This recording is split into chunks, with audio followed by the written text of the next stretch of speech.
Hey guys, would you like to learn 2 finishes in 1? Stay tuned and enjoy the video. Okay, so we're gonna be using about 22 ounces. It's a 1-to-1 ratio, and we're gonna be using art coat today. Because our finish is predominantly white, the art coat epoxy is going to give me a little bit more UV protection. There's a lot more UV stable additives into the art coat. Besides having the extra UV protection, the art coat is going to act just like the regular Stone Coat Countertop Epoxy. So has a little bit longer open time, which is a good thing. You get to kind of work with it a little bit longer. But besides that, same scratch resistance, same high heat resistance, just a little more UVA stable additives. So you'll definitely want to use the art coat if you're doing something white. All right, so I like to pour part B first. Now the reason we pour part B first as opposed to the A is part B is a little less viscous. It's thinner basically, and it's gonna give me a truer measurement if I add it first as opposed to adding part A, which is really, really thick. If you mess up and put part A first, it's no big deal. We'll mix for 2 minutes. Okay guys, let me give you a pro tip when you're mixing your epoxy. After I've mixed it for 2 minutes with the paddle, I'll come in with my stirrer and I'll scrape the edge of the bucket, and then I'll hand mix it for just a little bit, because what's happening is I'm getting all that material that's on the sides of my bucket that hasn't been mixed thoroughly, and I'm now mixing it up. This is just one more level of insurance that I know my material is mixed thoroughly. One way to tell if you're not mixing up your epoxy correctly or long enough is after you finish pouring, turn that bucket upside down, leave it for a day or so, then it'll actually peel out all in one piece. If when you peel out that bucket, if the lining of your bucket is still sticky, that should tell you that you're not scraping your edges and mixing all of that material in really well. If you're mixing really well, your bucket should pull out and be just as clean as when you started. Okay, so for this finish, we're gonna be using white, alumalite opaque dye, diamond dust, and we're gonna be using white metallic. All of these can be found on my website. So what I like to do when I'm using powders is I like to do what I call a slurry. I learned this from my friend Erica from Artist Till Death. And I'm gonna mix this pretty opaquely because I really want that color to be very vivid. I'm gonna take isopropyl alcohol, 91% or higher, and I'm gonna make a paste out of it. I don't want it too runny. And what this is gonna do is help, when I pour the epoxy in there, it's gonna really help to mix it completely where I don't have lumps and I don't get the little starburst in my finish from the metallics not being mixed up quite enough. All right, so this is about the consistency that you want that slurry, just kind of a paste. Okay, you don't really want it too runny. Now your diamond dust is not as crucial. It doesn't really pack down. I'm gonna use quite a bit of diamond dust. Ooh, my favorite. I'm gonna come in and I'm gonna pour just about equal amounts. Now, if you want this finish to be very opaque and you don't want any of the bling, you definitely don't have to add the diamond dust. I like to add 2 different kinds of white, the opaque and also the metallic. It really gives that countertop a lot of depth. When you stir, make sure you get into the bottom of that cup. Now to do our slurry, you'll see how much easier it really does stir. Makes blending it really easy. So I want my dye to be very opaque as well. And the way I check that, I'll lift it up and make sure that I can't see through the dye to the grain on my stick. All right, so to get started, we're going to take our opaque dye and our white metallic, and we're gonna just pour it out very random on board. This is a great finish to do if you're doing a pour in place and you're not rebuilding a countertop. This is a super easy finish because it doesn't require you to do any sort of tilting or moving to get a really cool effect. All right, so I'm gonna prime my brush The reason I prime my brush is so I'm not going in with a dry brush and pulling all my material back off. Now, all I'm gonna do now is literally just go back and forth. I don't want to over mix my color. Now, could you use a trowel at this point? Absolutely. But I would take that trowel and go side to side, back and forth, so that you get this texture. That's really what we're looking for, is to get the design that the brush is leaving. Like I said, I'm not over mixing it. I'm just getting it on the board. Now, if you have a really large countertop that you're doing this on, you could definitely take a roller or, like I said, your trowel and just get the material on your board. All right, that looks really cool. Now, if you like that melded look, which is really cool, you can leave it like that. If you want more of a chopped look, you can actually come in now and chop your pattern and get a little bit different look. You can see how it's causing the metallic to give a little bit different look. Personally, I like to use my brush and lay down that pattern. To me, it's just a softer pattern, and I really, really like that. All right, so now I'm gonna come in with my diamond dust. Now, the reason I didn't do my diamond dust at the same time is I want my diamond dust to kind of be on the top. So I'm gonna come and lay it also down very random. Some areas will be big blobs, some areas will be smaller. Again, I'm not over mixing my product. Now I'm gonna start hitting my edges.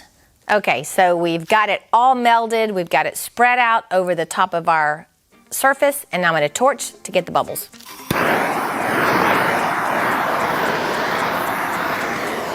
If you get any kind of surface tension, all you have to do is use your finger, tap it out. So, I know I say this every time, you could actually leave this as a finish on its own, and I have done this finish, exact finish, in so many projects. It's a great finish for a bathroom. It has a really classy look, very clean, and I love it. So this could be a finish all its own, but we're gonna go to the next step. We're gonna create a granite now.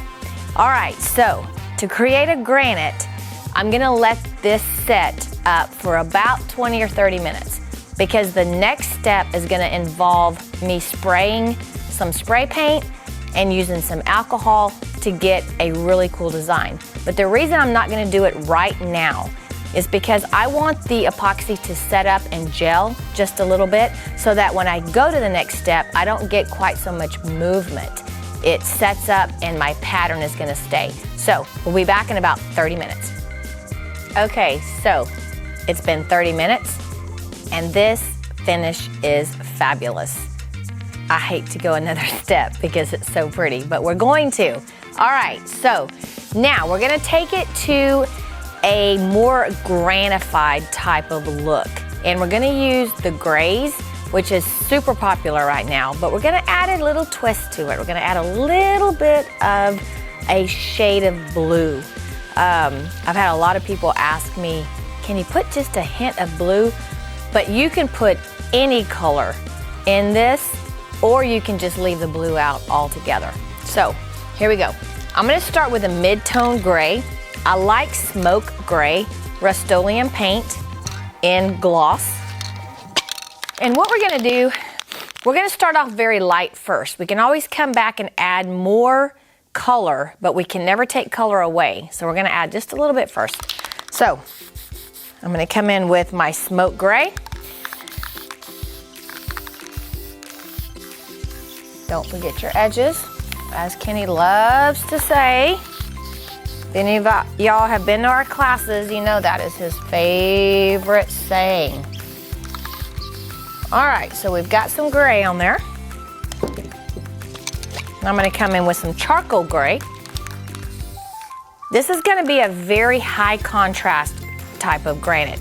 If you don't want high contrast, use grays that are a little more closer together, but we're gonna add some. And again, this is very random. I'm not overthinking it. Get a little bit on my edges, and I'll hit those with the paintbrush when we get back. Okay, now, even though we have a white background, I'm gonna add white to the top.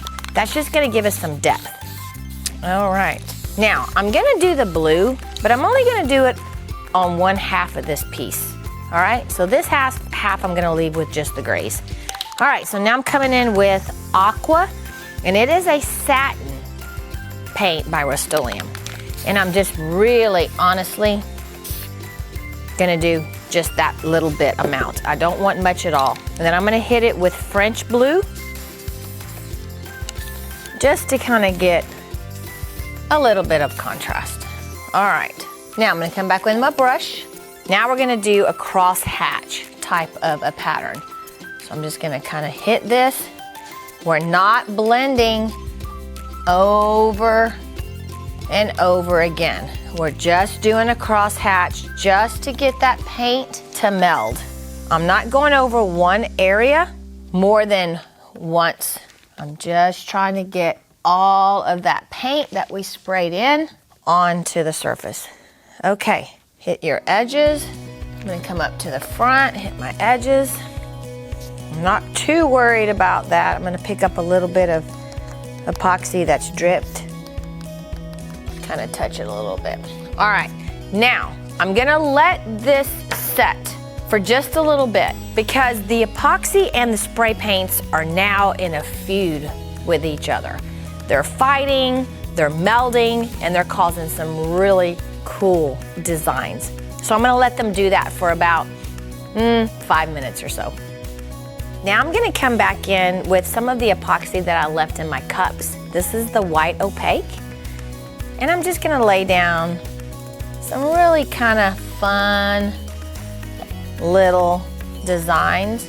Now you could also, if you wanted to do just more organic type of veins, you could go just straight across and do straight veins. I like to do these because the pattern is already really a cool looking pattern, and this just kind of gives me some more fun ideas. All right, that was the white opaque. Here's the diamond dust. And if you can see, guys, I'm not overthinking this. Just get it on the surface. The paint is still moving and giving me some really cool designs.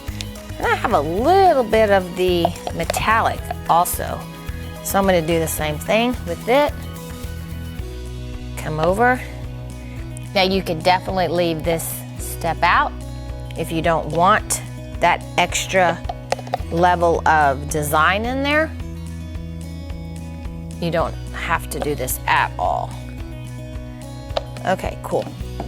All right, so I said at the beginning of the video that this is a great finish to do if you're doing a pour in place because you don't have to tilt it, you don't have to move it. You can get some really cool looks by just doing it on a flat surface. But I have the ability to tilt this piece, so I'm gonna tilt it a little bit. But remember, when you're doing this on a sample board and you're doing it for a piece that's gonna go in your house that you can't move, don't tilt your sample board because you won't be able to recreate that look. But if you do have the ability to tilt and turn, then by all means, let's see what it does. All right, so I'm gonna heat it up a little bit. Just by heating it up will also kind of help to move the piece. Now, I don't wanna move it a lot. I just wanna move it enough till we have a little bit of organic movement there. I don't wanna move it to where it's a definite shift in my pattern. All I'm doing is kind of organically getting those little veins that I poured to kind of move and soften out. All right, cool. Now that right there looks really neat. Again, guys, you could stop right here. This is really a really cool, unique look. I love this, actually. I love how the white lines and the metallic white are really just kind of moving and softening out. Very cool. All right, so I'm still gonna say this is a marble here, but now we're gonna go and make it a granite. All right, so I'm gonna come in with a mixture of pearl and white metallic powders mixed with isopropyl alcohol. And I use about a half a bag of the mica powders from Stone Coat Countertop, which I sell on my website. I think it's about a half an ounce. So I'm gonna put a 1/4 ounce of mica powders into 8 ounces of the alcohol. All right, so I'm gonna shake it up really well. And what I wanna do is I want the drips to be kind of a bigger drip, not a real fine mist. I'm not going for a super fine mist. So I'm just gonna kind of come up nice and high, and I'm gonna, it's a little bit too much of a shot. I'm gonna come out, and I'm just gonna kind of drizzle, and I'm not pulling the trigger very hard at all. Just enough to kind of give a granified look. Now, if you want bigger type of granite look, I'm gonna put some in my hand, and I'm gonna come over here and I'm gonna drop them down. So I'm a little more controlled on where my drips go. Then I can come back with my fingertips and get a really fine look. All right, that looks really cool. I really like that. Now you can also do the same thing with clear. You didn't have to come in with a colored mica powder. You can come in with just clear alcohol and do the same thing, just kind of mist it. Now, it looks like I'm putting a lot of alcohol, but I am literally barely squeezing the trigger. I'm not even squeezing it all the way. I'm just getting enough to get a little bit of a spit, because if you get too much alcohol on your finish, it's gonna look really pretty for a really short time. Then the next morning you're gonna come out and everything's going to be very blurry and everything's gonna have run off your table. So this is a way to get a very soft granite by just adding a little bit of the alcohol. So I'm gonna let this sit a little bit. Then at that point, we can go back and see if we wanna add more color. Okay guys, we ended up letting this top sit about 30 minutes and it is so cool. I love this. The key to doing this finish is to let your epoxy set up a good 30 minutes before you do your spray paint. That's gonna help make sure that your product doesn't really move a lot, that your design doesn't move too much and you lose all of the cool looks. But this has been we waited about 30 minutes and then we waited another 30 minutes after we spritzed it with alcohol. So this piece is not gonna move a whole lot but as it starts to cure.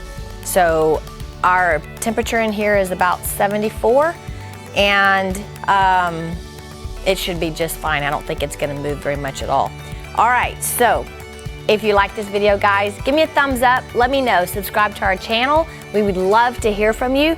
Maybe give me some ideas of colors that you would use, you would fog on here, some of your favorite colors, or would you use any color at all? Remember, this side of my project, we didn't add any color. This side, we added a little bit of blue. Let me know what you would do. And also check out our website. All of these products are available on our website, RK3designs.com. Check out our online course also. We have so many fabulous finishes that you can learn at your pace. Online, epoxypro.com. Okay guys, you know what's coming up next. Remember, don't be scared, move forward, and be creative.